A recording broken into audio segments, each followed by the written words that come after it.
Okay, so I finished 8 episodes of the 10. Once I finish, I'll do a review, compare it to Black Mirror, because I know that's what everyone wants to hear.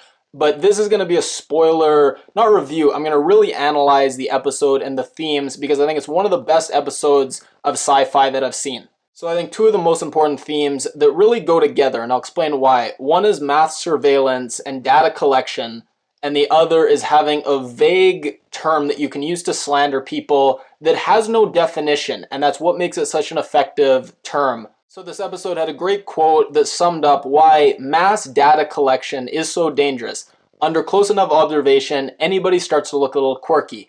And that is why data collection and having no privacy and everyone knows everything about everyone is so dangerous, because since humans are flawed and we're complex, everyone has something that they've done or some quirk or some fetish that is potentially embarrassing. So if a government has information on everybody and enough information on everybody, they can selectively attack and shame and embarrass whoever they like. And if they have dirt on everyone, they can just pick out the people that they think are threatening to their regime and just shame them and humiliate them. So that's why it's so dangerous. So if you have a term that's very loaded and charged and really can shame people, but also has no hard and fast definition, you can apply it to anyone, versus if you have a term that has a specific definition, well, you can only really apply it to certain people who are close to meeting that definition. So in the Soviet Union, they used to call people counter-revolutionaries. And why that's such an effective term to attack your opponents is anyone can be a counter-revolutionary. There's no hard and fast definition.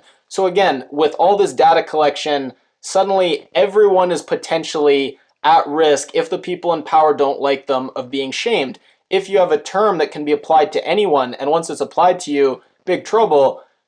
Again, once again, everybody at risk, no matter who you are, is at risk of being shamed by the people in power. So it keeps people in line very effectively.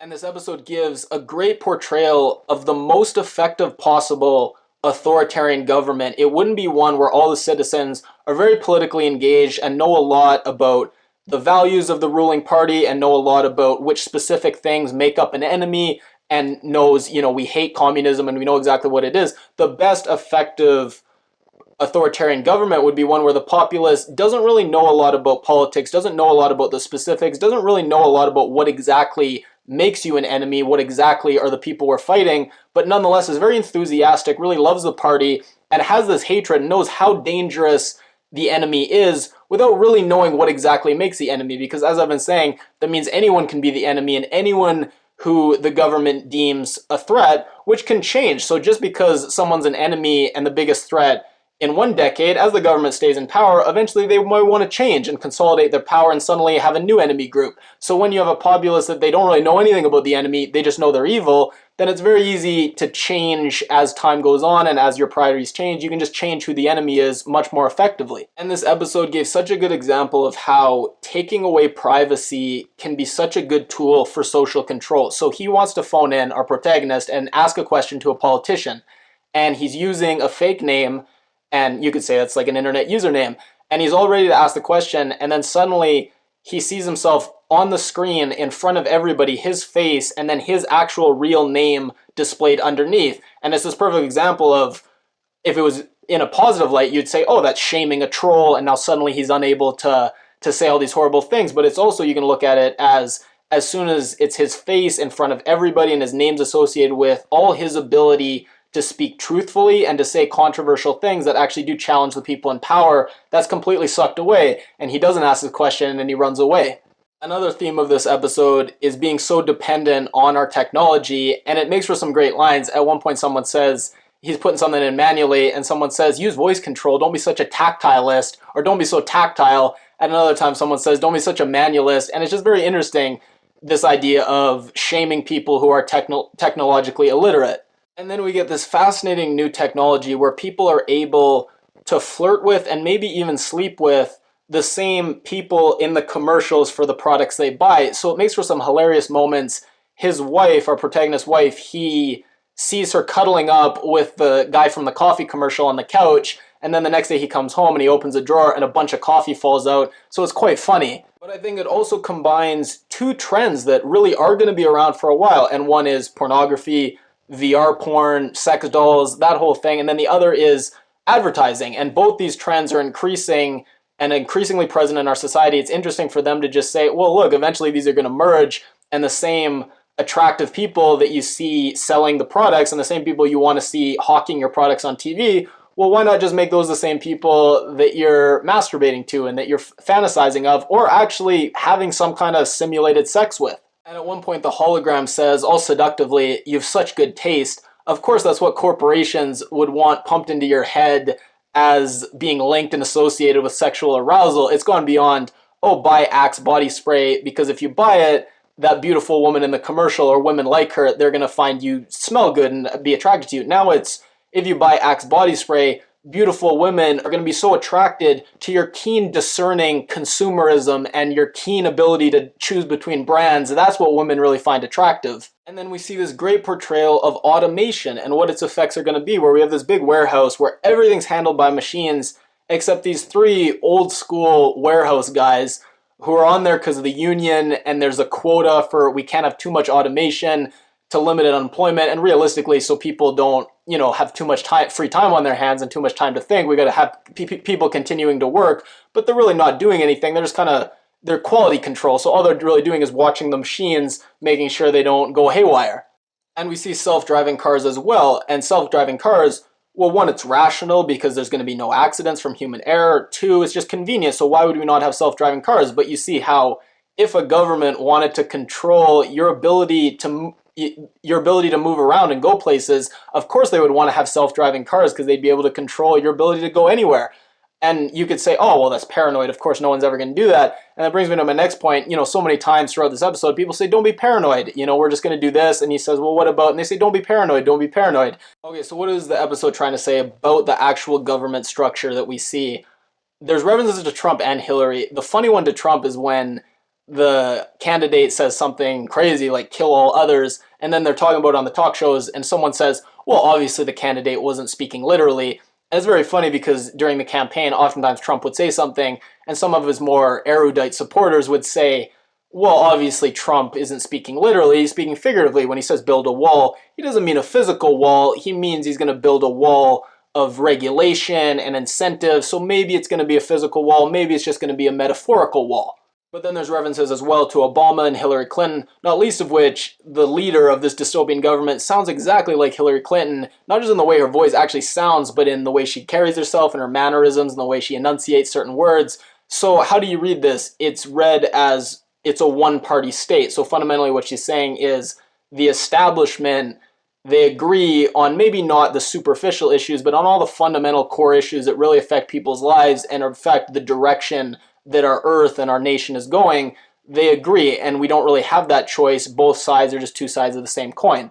And it's an analogy to the establishment within the US, but also globally. And it's a critique more broadly on the global power structure where there is no real debate on the fundamental issues. The elites within every country are trying to consolidate and create this one system that really works for them across the world. And you see that with the government not just being the US, but being this hybrid of Mexico, Canada, and the US. It's called Mex-U-Can, which I thought was interesting.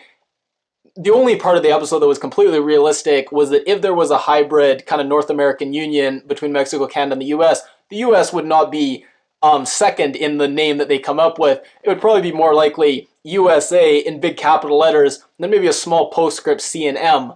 And that's a joke about Americans being very patriotic and very proud. That's not actually saying Mexico and Canada are worse than the US. I'm from Canada. I just thought I'd clarify. And this great episode ended with this great ending, and it showed ordinary people's unfortunate potential reaction to this fascist takeover and this consolidation of power. They turn off the speech she's giving, this horrifying speech that the dear leader is giving, and then they turn it to soccer, and they crack a beer, and they start playing pool. And unfortunately, yeah, maybe it's slightly unrealistic. Hopefully people are going to have more of a reaction to these horrible things happening in society, but it does ring true. Okay, why do I think this is one of the best episodes of sci-fi I've seen? Comparing it to Black Mirror, there's a lot of great Black Mirror episodes, but I think what Black Mirror is better at doing than actually showing us what the future is likely to be like, I think Black Mirror shows us a horrible, nightmarish future that luckily will never really happen, but is so horrible it makes us look at some of the elements of humanity and some of the elements of our current society that are really bad and maybe hopefully change it. Not so we can avoid that particular future, because luckily that won't happen, but so we can avoid a potentially better but still pretty bad future. This was different. The future that it showed, I'm not saying it's likely to happen or it's the only possible future, but it was a future that I think if things go a certain way, that future, it's nightmarish and it's horrifying, but it was somewhat believable. And part of this is the fact that it creates a sci-fi futuristic society, but the people, particularly our protagonist, are so relatable and down to earth. The actor did a great job, and then also the interactions with his friends, they seem so realistic when his friend said, or he says, "Do you want to get lunch with me?" And his friend's like, "Who the hell else am I going to eat with?" Or he comes in the morning and he says, "How's it going?" He's like, "It's one of those days." And he's like, "Tell me about it." Just these realistic talks that you feel like people currently in our society have. So when you see them in this futuristic society, you're more able to see this future society as a horrible potential. I think this was great sci-fi because on these long-term trends, talking about automation, talking about consumerism and advertising, it took more of a definite stand.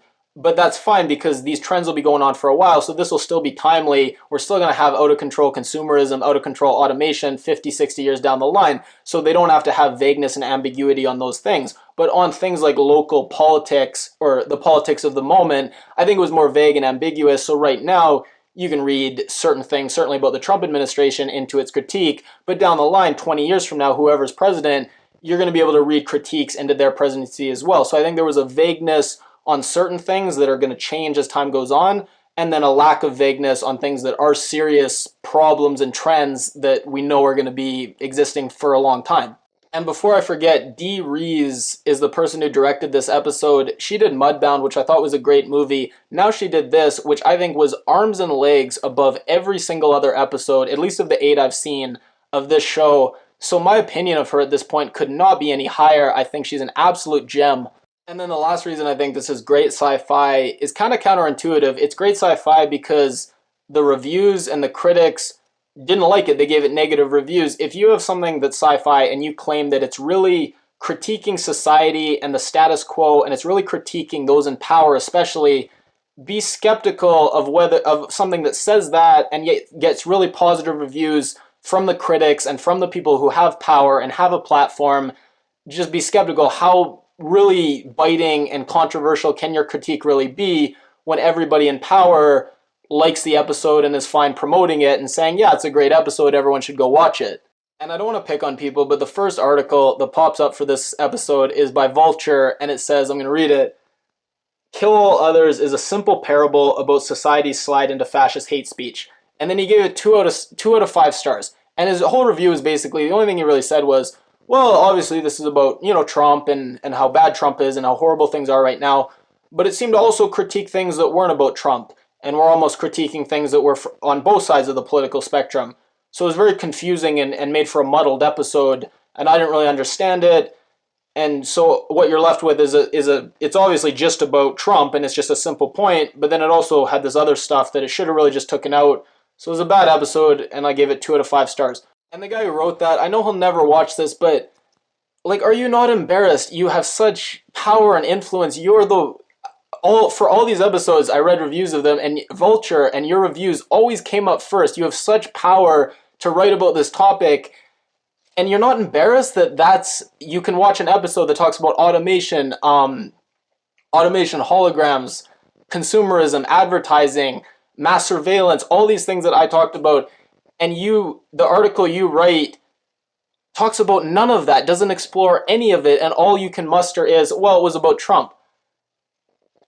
I don't know what to say. So I'm going to finish off the last 2 episodes of the season that I haven't finished, and then I will do a review for the whole show, and you can kind of get a sense of whether you want to watch it, how it compares to Black Mirror. Really quick, Black Mirror is way scarier and more unsettling and harder to watch, so if you're someone who likes sci-fi but is kind of freaked out by Black Mirror and just says that's too intense, you can't take it, this doesn't have that issue. You can definitely watch this, and you're not going to be too freaked out and unsettled by it. Also, this is more optimistic and positive. A lot of the episodes, not this one, but the other episodes seem to be more positive. Black Mirror is very cynical and has a very negative take a lot of the times, and it's very bleak. Not all episodes, but a lot of them. This one is a little more positive, so that's my quick review, but I'll do a more in-depth one. And then also, all the other episodes on the season, maybe not all of them, but a lot of the ones that I've watched, at least out of that 8, I will make full reviews and analysis of them, because while they're not all as good as this one, and they're not even all good episodes, I think a lot of them do explore interesting topics and are worthy of a video. So I will be making more videos if you did like this one.